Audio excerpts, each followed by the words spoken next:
eu queria estar fazendo qualquer outro vídeo hoje. Falar de um tema mais alegre, sabe? Eu tinha outras coisas planejadas, ou talvez falar da final do Big Brother. Mas eu acho que eu não seria justo nem com vocês, nem comigo, com meu coração, que eu tô sentindo, em falar de alguma coisa que não fosse a morte do Paulo Gustavo, que faleceu ontem, no dia 4 de maio, aos 42 anos, em consequência da Covid. Acho que primeiro eu quero falar da importância do Paulo Gustavo. Engraçado que a morte dele... Eu nunca fui super fã do Paulo Gustavo. E seria hipócrita não dizer que eu já tive críticas ao Paulo Gustavo, várias. Quem me acompanha há muito tempo sabe que eu já tive muitas críticas a ele. Mas a internação dele, a intubação dele e agora a morte dele me atingiram como se fosse uma pessoa muito próxima de mim.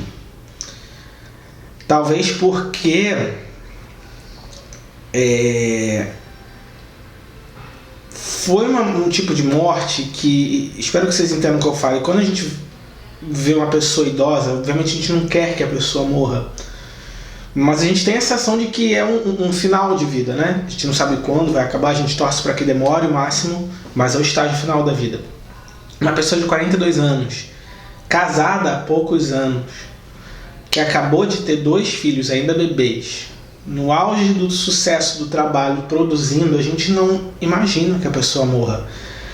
A gente vê a pessoa ainda com um caminho pela frente, a gente pensa no nosso caminho pela frente. Então, uma interrupção dessa, tão brusca, eu acho que faz a gente pensar, sabe, que a morte não chega só quando faz sentido, né? Só quando é a hora, ou quando parece ser a hora. O Paulo Gustavo, mesmo a galera da militância falando que ele não era o grande exemplo da militância, até porque ele não era envolvido mesmo em militância, mas ele fez coisas, e é por isso que eu sempre falo que é importante ter gente em várias frentes, gente mais na militância, mais institucional, gente na rua mais combativa e gente como Paulo Gustavo, porque ele conseguia fazer coisas que a gente fala há muito tempo na militância chegar a todo mundo.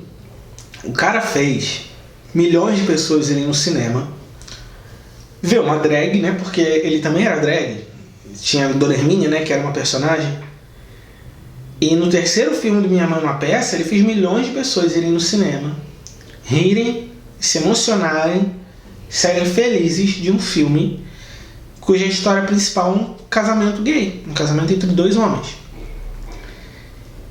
E isso não só gente da nossa bolha, não era tipo Hoje Eu Quero Voltar Sozinho, é um filme que, por mais que a gente fora da bolha tenha visto, é um filme que faz mais sucesso entre nós aqui da bolha, né, da comunidade LGBT.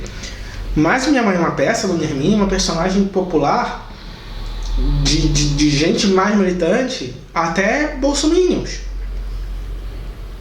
Ver como o Paulo Gustavo conseguiu estourar essa bolha de um jeito que levou tempo, né? O Paulo Gustavo estava aí na carreira há muito tempo, a Dona Hermínia começou na peça e foi ganhando. E aí eu acho que vale muito a personagem, que é uma personagem com muito coração, muito conectada com, acho que todo mundo que convive com a mãe, vê na Dona Hermínia, ou na relação da Dona Hermínia com os filhos, ou no próprio sentimento, na ideia da Dona Hermínia, nas situações que ela passa, ou que a família passa, consegue ver ali alguma coisa da própria mãe, ou da relação com a própria mãe.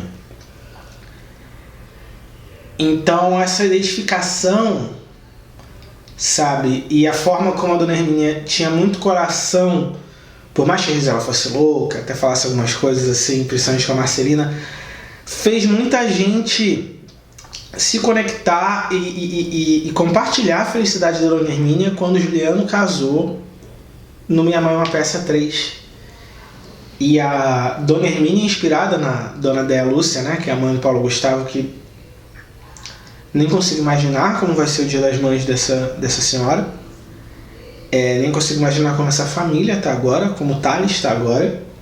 Os filhos talvez ainda não entendam exatamente o que está acontecendo. Mas é tão triste, né? A morte tem uma coisa que muitas coisas param de importar. Não que as coisas eram desimportantes, mas que tanta coisa para de importar.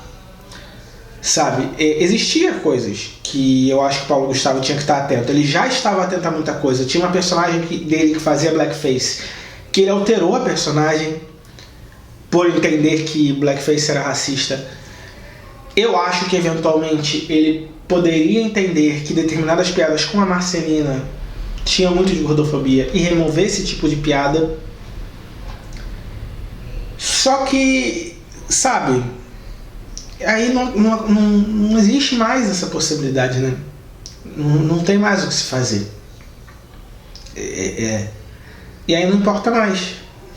Claro que importa a gente conversar sobre todas essas questões, mas, sabe, E eu não estou dizendo que o Paulo Gustavo era errado por fazer isso. A gente só critica o que a gente quer que melhore. E eu não tinha essa raiva do Paulo Gustavo. Eu achava ele um cara muito engraçado. O trabalho que ele fazia era muito bom. Ele conseguia chegar em tanta gente, trazia tanta alegria. Mesmo nos momentos em que eu estive mais assim com o Paulo Gustavo, vi alguma coisa dele na TV, eu ri, eu não conseguia não rir. É tão triste. Eu sei que às vezes não é o tipo de coisa que vocês querem ouvir agora, mas é o tipo de coisa que eu preciso falar, sabe? E esse é o canal que eu tenho pra falar. E é importante a gente lembrar que o Paulo Gustavo morreu em decorrência de uma doença para a qual já existe vacina. O Paulo Gustavo morreu por uma doença para a qual já existia vacina há alguns meses quando ele contraiu essa doença. Então é possível que a morte do Paulo Gustavo, com a morte de muitas das mais de 400 mil pessoas que já morreram por Covid-19, seja resultado não só da inação e do descaso, mas também da ação contrária de um desgoverno, de vários desgovernos, não só do federal, mas de vários governos estaduais, contra a cura dessa doença. A dificuldade de conseguir a vacina, a promoção de remédios e de tratamentos ineficazes, a geração de aglomerações, a promoção de atos nem um pouco seguros, como sair sem máscara, etc. e tal, e subestimar a doença, principalmente no início da pandemia. Então tudo isso, inclusive, fomenta a irresponsabilidade de muita gente que está por aí fazendo festa clandestina, chega fim de semana, vai pra rua e aglomera sem máscara, que é uma coisa que me revolta. Muitas das pessoas que hoje estão emocionadas, estão chorando, estão tristes com a morte do Paulo Gustavo, são pessoas que vai chegar sexta-feira à noite, que vai chegar sábado, domingo, você vai num bar, todo mundo aglomerado sem máscara, sabe? E aí talvez a maneira que a dona Déia Lúcia esteja chorando hoje seja a forma que as mães dessas pessoas vão estar chorando daqui a um tempo. Ou então, a forma como essas pessoas vão estar chorando daqui a algum tempo depois das mortes de seus familiares. Porque não é só a gente que pega, né? A gente pega e transmite para quem vive com a gente, para quem convive com a gente. Então, cara, é só muito triste, né? Eu agradeço muito pelas risadas que eu dei com o Paulo Gustavo.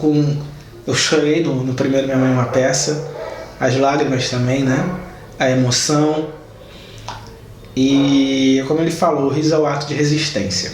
Hoje não está sendo um dia muito para sorrir, mas a gente vai sorrir. Muita gente está aí para fazer a gente sorrir.